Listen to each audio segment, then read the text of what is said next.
हिवालेचे नुमाइंदा खैबर न्यूज़ ईसारुल हक आया ची जानक लूटे कि आइए गुनाही वाक़या चो पेशत कर मैं गुना गपो हाल का ईसारुल हक साहब हमारी आवाज़ अब तक आ रही है? जी बिल्कुल आ रही है। ईसारुल हक बताइएगा कि आपके साथ ये जो वाक़या पेश आया कैसे पेश आया और ऐसा क्या सवाल किया है कि आपके साथ ये वाक़या हुआ?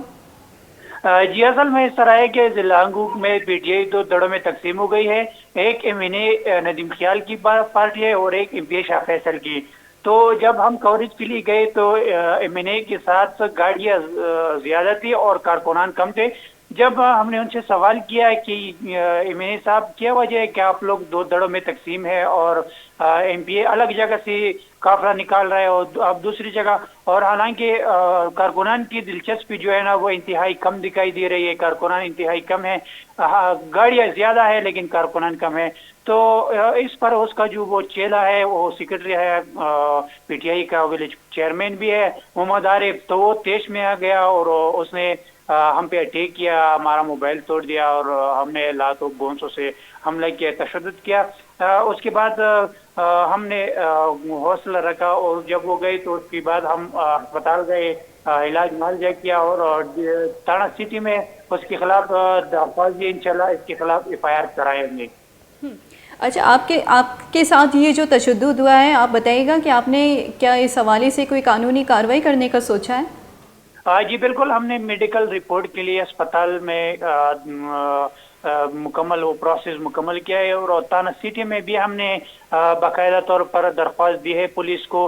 तो हम उम्मीद करते हैं कि पुलिस मेडिकल रिपोर्ट आने के बाद इनके खिलाफ एफआईआर करेंगे और हम मुकम्मल तौर पर इनके खिलाफ कानूनी कार्रवाई करेंगे, क्योंकि हम अहले कलम है, हम किसी के साथ झगड़ा वगैरह तो नहीं कर सकते। हम जो कानूनी तरीक़ेकार है वो उनको अपनाएंगे। जी बिल्कुल ईसारुल हक साहब, आप दुरुस्त फरमा रहे हैं। जैसा कि आपने कहा कि आपने कानूनी कार्रवाई करना है और मेडिकल रिपोर्ट भी तैयार की है, तो आप ये बताइएगा कि आपके साथ ये जो वाक़या पेश आया क्या उसके बाद किसी तहरीक इंसाफ के कारकुनान ने आपसे रब्ता करने की कोशिश की, आपसे मुआज़रत की है?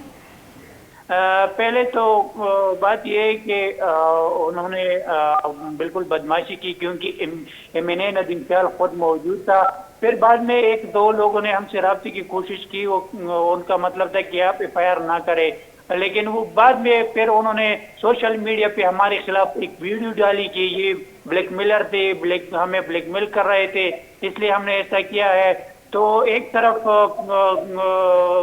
मिन्नत समाजत करते हैं, दूसरी तरफ वो हमारे खिलाफ प्रोपेगेंडे करते हैं। तो वो अभी तक तो वो अपनी बदमाशी पे तो वो मुकम्मल है। किसी ने तो इस तरह रब्ता नहीं किया है कि हम अब दूसरी जानिब जो दूसरा दड़ा है एमपीए का, उनके लोगों ने हमसे मुकम्मल इजहार यकजहती की है। उन्होंने कहा है कि हम मुकम्मल आप लोगों को सपोर्ट करेंगे। बहुत शुक्रिया ईसारुल हक साहब वश न्यूज़ को टाइम देने के लिए।